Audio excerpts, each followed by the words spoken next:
It's nighttime, and I don't get to do many of these videos at night.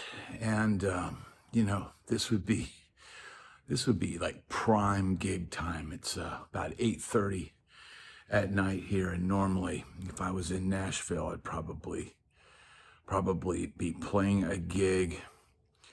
And man, I like nighttime. I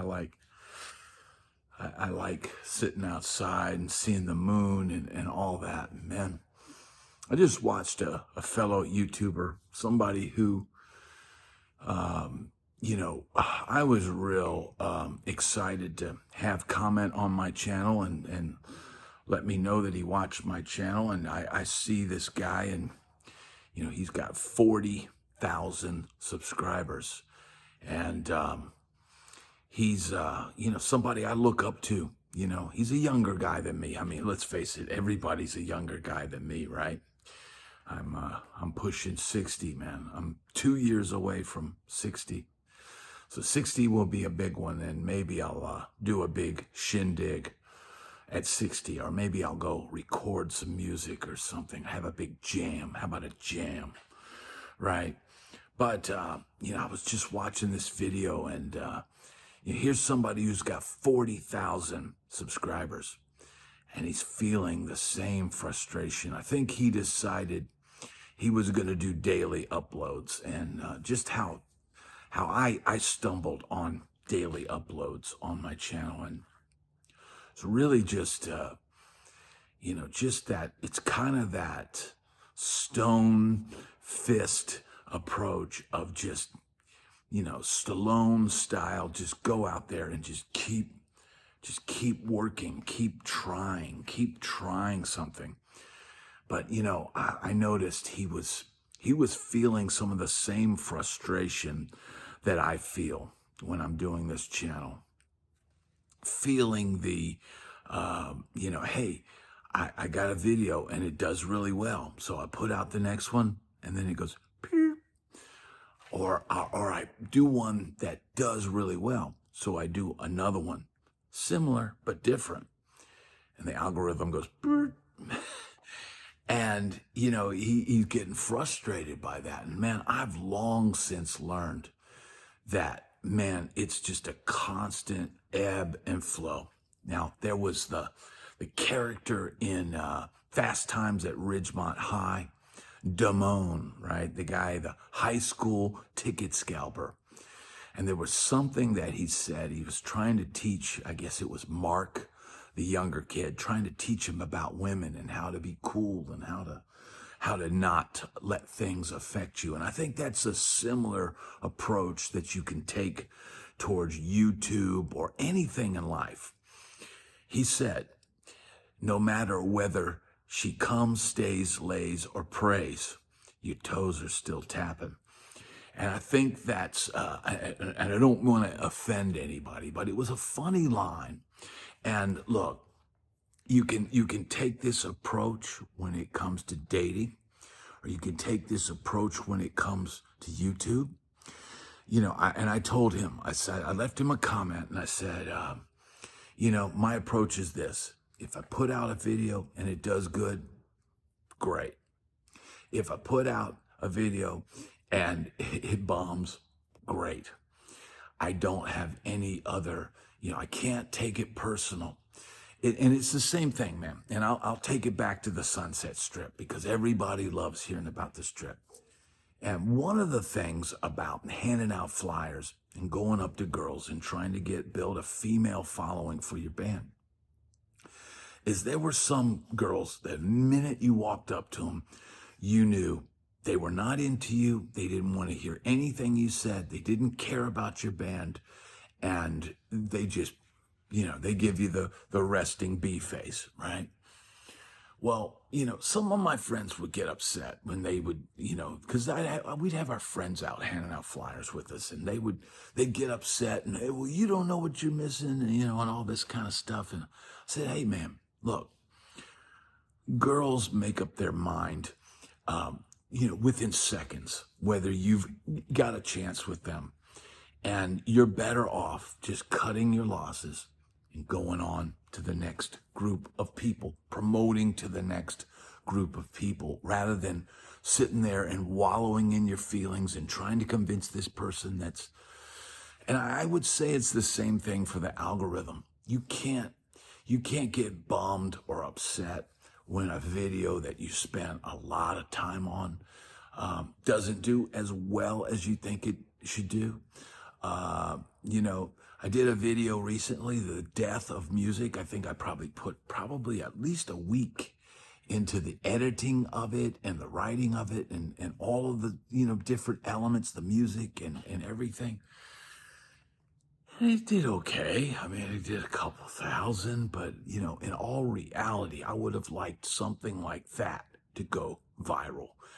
Have one video that goes skyrocket to the moon, but man, I can't afford to let that bother me. And I saw an interesting thing on vidIQ is one of those websites that tries to help you on YouTube. And I checked out the site, but I'm not a member, and I can't tell you whether it helps or not if you're a vidIQ member.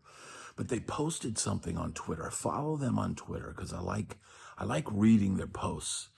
And they said something like, I think it was 86% of YouTube make, under $2,000 a year, $2,000 a year.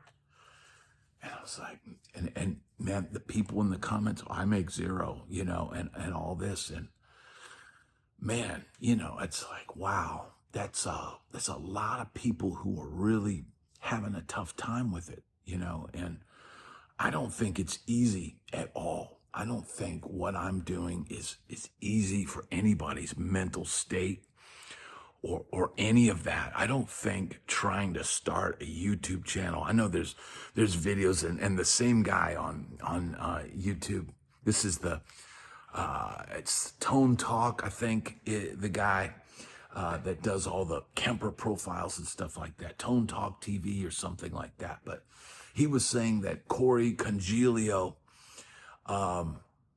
he was encouraging everyone to start a YouTube channel. Look, if you want to start a YouTube channel, go for it. You never know, man.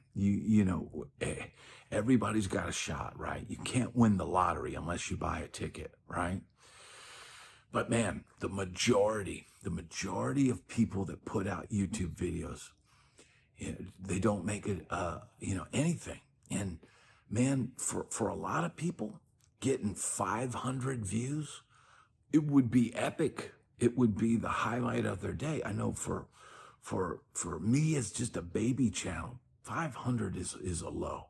It's like today, I put out a couple videos, and I thought they were good videos, but man, it was sick when I was trying to produce, a couple of them, and one of them, was a demo video of a product that I'd already demoed, but I did another demo just to, help the company out and stuff. And man, those videos didn't do the numbers that I wanted them to do, but you know what? It's all part of the process. It's all part of, doing it, going each day and still trying. And I'm still floating around, about the same amount of money each month. So that tells me I'm doing something right. Man, this is a hard way to earn a little bit of money. It's enough money to pay the utilities and stuff like that. But man, and as far as, the affiliate, marketing and stuff like that, maybe I'm not that good at that, but, that's not a windfall either. But look, you can help the channel out if you shop on Amazon. Just click on the link in the description to this video and buy whatever you need on Amazon, and I get a little tiny commission. It's minuscule, and it doesn't cost you anything. But those are ways you can help this channel out. Everybody buys stuff on Amazon. It's just easy in some cases. But I think the main thing, and like I was getting back to that Fast Times at Ridgemont High and that Sunset Strip thing, man, you can't let the negatives get inside your head, and you can't let the negativity, and you can't take it personal. You can't take it personal when you wake up and there's, 10 different comments of just rude stuff or whatever. And I don't get that much of that. I don't get too many people, making snarky comments. I got a lot of good people that follow this channel, and to all the good people every day, man, thank you so much, because I'm lucky to be able to do this. I'm lucky that I've got a message that, people want to hear. And that is an incredible thing, because look, you might think this is a guitar channel or a music channel. In some ways it is, but there's a lot further reach into philosophy and living life and being happy in life and all of those different things that this channel sort of encompasses. So I think it's a little bit wider net than somebody that's just coming at it from a guitar player. I think, my message, and that's why I don't focus. If you notice, I'm not focusing on guitar. I add, guitar videos and clips to my channel, and I do demos from time to time and stuff like that. But man, really, this is just about life. This is all about life and how to survive it, man. And look, take your shot in life. Don't be afraid. If you want to approach somebody and ask somebody for something, or if you want to start a YouTube channel, or you want to try and get a date or whatever, all you have to do is try. That's all you have to do in life. Don't be afraid of rejection. Of course you're going to get rejected. After my time on the Sunset Strip, I got to a point, because we had gone and hit on every girl, we could. It didn't matter what they looked like. It didn't matter anything. It didn't matter how they were dressed or whatever.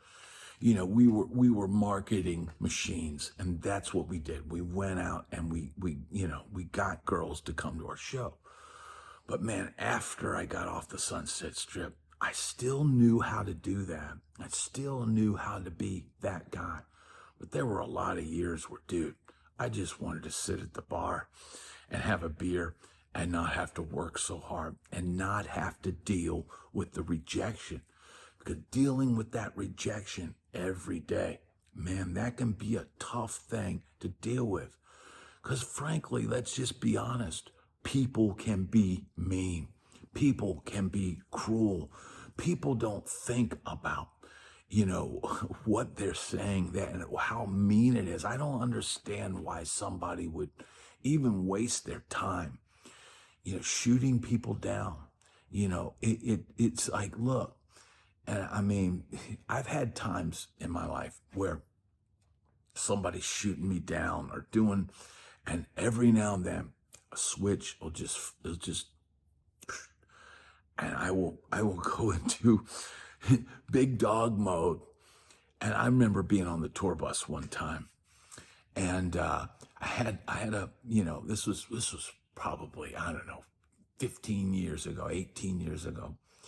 And I was on the bus and I was talking to this young lady, and one of the crew guys was over there, and he was a young kid, and he was kind of, I don't know, he was a strange guy to deal with. Nice guy, but kind of strange, right?